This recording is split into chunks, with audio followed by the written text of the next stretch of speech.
the 8th video of the Red Pill Africa video series. In today's video, I'll be discussing the second idea in the EDISAC framework, which is dominant identities. What are the dominant identities for us Africans? You can be part of the conversation. Follow me on social media. Let's get started. In the book, The Fourth Heritage, I wrote to great details about the fact that the supermajority of us Africans inherit three heritages at birth: the tribe, the foreign religion, and the colonial heritage. Upon inheriting these three heritages, we go through life being confined by what those triple heritages preach. The supermajority of us cannot envision any other knowledge base outside the boundaries of the triple heritages. Self-awareness is the tree of knowledge. It's only when you become self-aware that you realize your nakedness. Similar to how someone who is conscious of their nakedness will clothe themselves in cloth.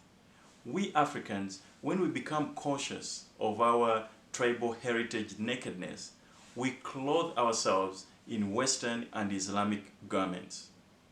We do this not because those are the best garments or they are the right ones for us, but rather we do it because of the ancestral era, what I discussed in video 7.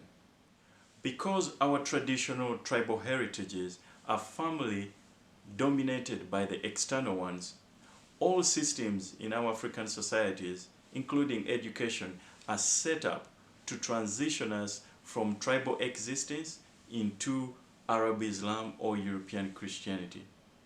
We are transitional Africans. If you disagree with this, let me know. Different parts of Africa have transitioned at different paces. For example, North Africa and many Muslims have already transitioned, some fully, into Arabs. For us non-Muslims, we have not fully transitioned into Europeans, but many of us speak only European languages, and within a generation or two, it's possible that our children might be transitioned into Europeans. I'm sincere when I say, for the people concerned, maybe the transitions are okay. However, I'm very sure that for the heritage of Africa, it is not a good thing that we have to transition into non-African identities.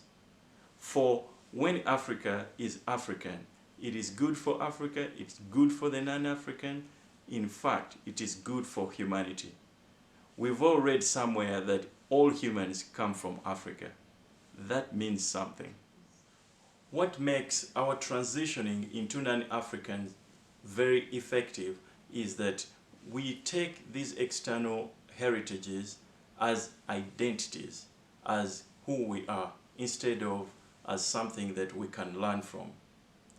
For example, instead of taking the foreign religions as a potential source of ethical teachings, which one can believe or not believe, or instead of taking the foreign cultures as something that can be labeled foreign, not indigenous, we internalize them as the deepest sense of who we are.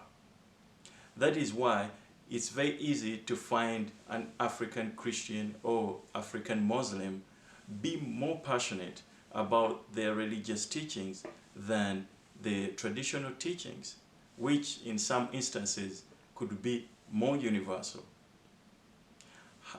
We have all, especially in East Africa, read many stories where some African Muslims go into buses and specifically pick on non-Muslims and kill them for the mere fact that they are not Muslims.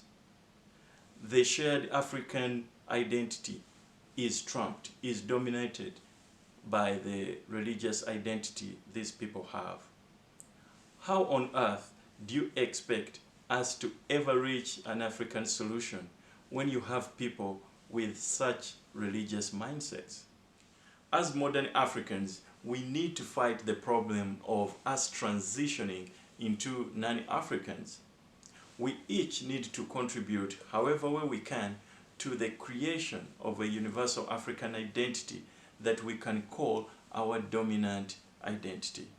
From the Cape to Cairo, east to west, we have to have one dominant identity that we can say, yes, this is our African identity.